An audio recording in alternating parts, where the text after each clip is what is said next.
ఆంధ్రప్రదేశ్లో అసలు ప్రభుత్వం ఉందా? పంట నష్టపోయిన రైతులకు ఎప్పుడు పరిహారం అందిస్తారంటూ వైఎస్ఆర్సీపీ నేత, శాసనమండలి ప్రతిపక్ష నేత, మంత్రి బొత్స సత్యనారాయణ ప్రశ్నించారు. కాకినాడలో ఉమ్మడి గోదావరి జిల్లా వైఎస్ఆర్సీపీ సమీక్షా సమావేశం నిర్వహించారు. మాజీ మంత్రులు కురసాల కన్నబాబు, దాడిశెట్టి రాజా, వైఎస్ఆర్సీపీ నేత ముద్రగడ పద్మనాభం, మాజీ ఎంపీలు వంగ గీత, చింత అనురాధ హాజరయ్యారు. ఈ సందర్భంగా బొత్స మాట్లాడుతూ విద్యార్థులు, రైతులు విద్యుత్ బిల్లులపై పెంపుపై పోరాటం చేయాలని వైఎస్ జగన్ పిలుపునిచ్చారు. ప్రజల తరపున గొంతెత్తాలి, ప్రభుత్వంపై ఒత్తిడి తేవాలి, ధాన్యానికి మద్దతు ధర ఇచ్చి ప్రభుత్వమే కొనుగోలు చేయాలి. ఈ నెల 13న రైతు సమస్యలపై కలెక్టర్లకు వినతి పత్రాలు ఇస్తాము. ఈ నెల 27న విద్యుత్ బిల్లుల పెంపుపై ఉద్యమిస్తామని జనవరిలో ఫీజు రీఎంబర్స్మెంట్పై ఉద్యమిస్తామని బొత్స సత్యనారాయణ పిలుపునిచ్చారు. విషయాన్ని ఇందాక కూడా సమావేశంలో చెప్పాను.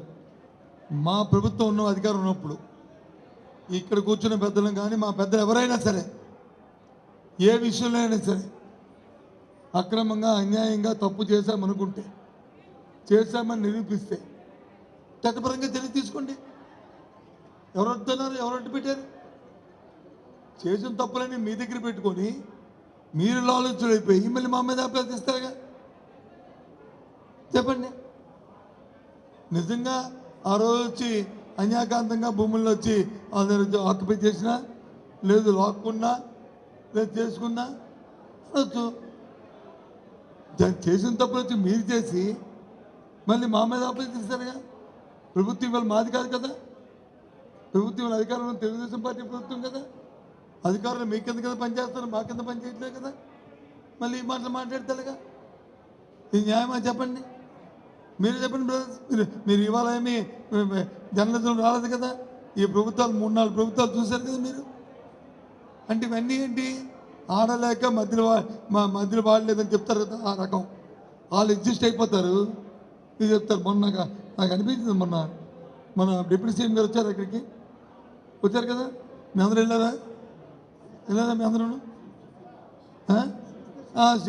దానికి వెళ్ళను కానీ నేను, అది సినిమా దానికి నేను వెళ్ళను కానీ, అక్కడ ఒక విషయం, బియ్యం అక్రమంగా జరుగుతున్నాయి.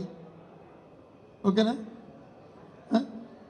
జరుగుతున్నాయంటే అంతకుముందు ఒక మంత్రి గారు వచ్చారు, ఆయన వచ్చి పరిశీలించారు. ఏవో అక్రమంగా ఉన్నాయి, ఇవన్నీ రేషన్ బియ్యం అని చెప్పి కొన్ని సీజ్ చేశారు, కొన్ని తీసుకున్నారు. అవన్నీ మళ్ళీ సిప్పాలకి ఎక్కిపోయేవి కాదు. సిప్పాలకి ఎక్కిపోయి చెప్పండి, ఎక్కిపోయి సిప్పు కదా. నా వరకు నేను అంతకుముందు ప్రశ్న, నా వరకు ఆయన వచ్చింది ఏంటంటే ఇక్కడ జరిగిపోతాను కాదు, ఆయన పార్టీ మంత్రి గారు దాని మీద నమ్మకం లేక ఆయన వచ్చాడు. ఇది జరుగుతున్నాయి. నిజంగా మీ అందరూ గుండె చేసి చెప్పండి, అధికారులు ప్రభుత్వం తాలూకా ప్రమేయం లేకుండా చెప్పే ఆమె ఆ పడవ ఎక్కువ బియ్యం నడుచుకొని చెప్పండి. అంత అమాయకులు చెవులో పంపిడి చెప్తారా? ఇంకో విషయం అడగండి.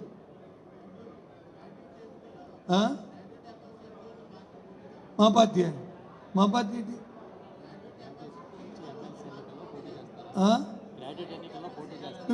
ఎన్నికల్లో రాబోయే ఎన్నికల్లో పార్టీ తరఫున ఎవరు పోటీ చేయాలి? పార్టీ తరఫున పోటీ చేయాలి.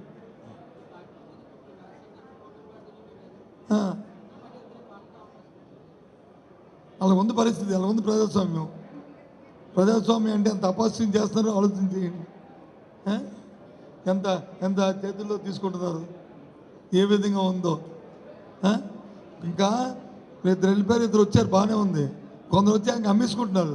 మమ్మల్ని రిజైన్ చేసేయండి, మమ్మల్ని వచ్చి మేము రాజీనామా చేసాము, మాది అంగీకరించేయండి, మేము అమ్ముడిపోతాము అని చెప్తున్నారు. ఇది ఎక్కడ చేసే విడ్డూరమో. నేను 30 సంవత్సరాలు రాజకీయాల్లో ఉన్నాను, ప్రత్యక్ష రాజకీయాల్లో, కానీ ఇలాంటి సిస్టమ్ చూడలే. ఏకంగా పదవి అమ్మేసుకుంటున్నారు. అలాంటి వాళ్ళు కూడా ఉన్నారు, ఈ జిల్లాలో కూడా ఉన్నారు. ఇదేం చెప్పండి, నేను పేరు చెప్పండి కానీ ఇది న్యాయమా? ఇంకేంటి చెప్పండి. నువ్వెందుకు వాళ్ళు తీసుకెళ్తారు, మేము తీసుకెళ్ళాలి?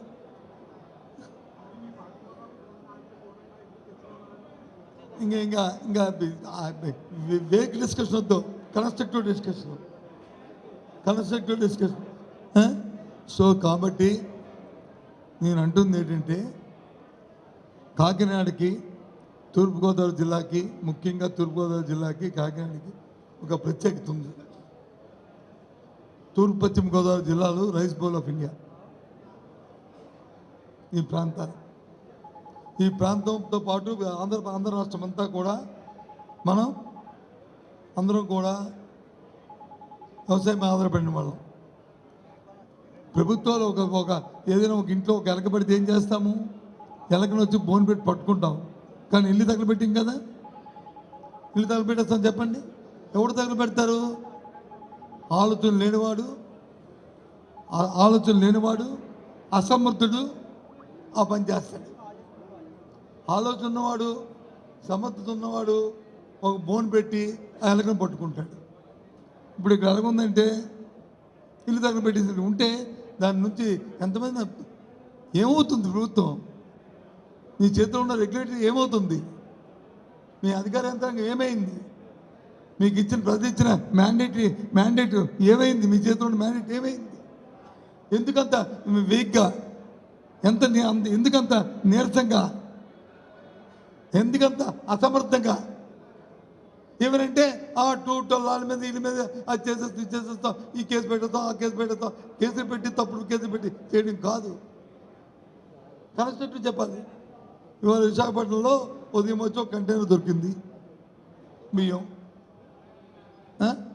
అని పేపర్లో చదివాను. రాత్రి టీవీలో రాగానే అడిగాను, ఎవర్రా ఏంటంటే వైసీపీ నాయకులతో అండతో వెళ్ళిపోతున్నా. నేను కనుక్కుంటే ఎవరిది? తెలుగుదేశం పార్టీ నాయకుల అండతోని, వాళ్ళ తాలూకా మామ్యామ్మలతోని ఆ కార్యక్రమం జరుగుతుంది. ఇది అవునా కాదా? చెప్పనండి. ఇప్పుడు వైసీపీ నాయకుల పేరు చెప్పనండి, నేను వెళ్ళిపోయిన తర్వాత సాయంత్రం లోపల. ఎందుకంటే వాళ్ళ పార్టీ నాయకులు కాబట్టి ఆ పేర్లు చెప్పరు. వైసీపీ నాయకులు ఎవరో 1,100,000 మంది. ఇలాంటి వేక్ డిస్కషన్లు కాదు. ఒకసారి వేక్, 2 సార్లు వేక్, రోజు ఇదే పంట. ఏమనంటే రామకోటి చెప్తాం కదా, అలాగా రామ రామ రామ అన్నిటి వచ్చి జగన్మోహన్ ఇదే పని, ఇంకో పని లేదు.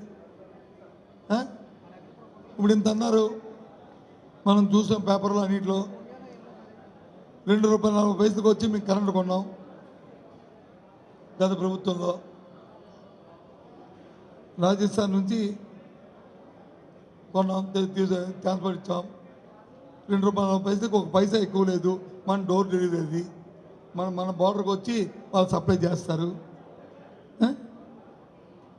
అది ఎక్కువ అనుకుంటే రద్దు చేయండి. ఎక్కువ అనుకుంటే ఎందుకు చేయట్లేదు? అంతకంటే తక్కువ తిప్పనండి. ఆంధ్ర రాష్ట్రంలో సోలార్ పనులు అంతకంటే తక్కువ తెప్పించమండి. ఎందుకు తెప్పించలేకపోతున్నారు? ఎందుకు మాటలు ఇవి? అంతకుముందు గత ప్రభుత్వం, ఈరోజు అధికారంలో ఉన్న ప్రభుత్వం ₹4.80 ₹5, 5 పైసా 10 పైసలకి కొన్ని నేపథ్యం ఉంది కదా. ఇది వాస్తవం కాదా? నేను చెప్తున్న అబద్ధమా? చెప్పండి. మరి ఎందుకు ₹2.40 అయితే మరి ఎందుకు చేయట్లేదు? ఎందుకు దాని మీద మరి కుటుంబంలో నాయకులు, అధికార పార్టీ, మరి ముఖ్యమంత్రి గారు కానీ లేదా మిగతా మంది కానీ ఎందుకు మాట్లాడట్లేదు? నేను అంటుంది ఏంటంటే, యనమల రామకృష్ణ గారు గవర్నమెంట్కి లేఖ రాశారంటే, యనమల రామకృష్ణ గారు ఈరోజు రాజకీయాల్లో లేరు. సజ్జు ఏర్పాటు అయినప్పుడే ఆయన రాజకీయాల్లో ఉన్నాడు. సజ్జు ఏర్పాటు అయినప్పుడే ఆయన రాజకీయాల్లో ఉన్నాడు. కాబట్టి ఆ లేఖ ఎంత సెంటిటీ ఉందనేది వారు, మీరు, తమరు, మీ అందరూ కూడా ఇక్కడ ఈ జిల్లా వాసులు మీరందరూ కూడా. కాబట్టి ఒకసారి ఆలోచన చేయండి.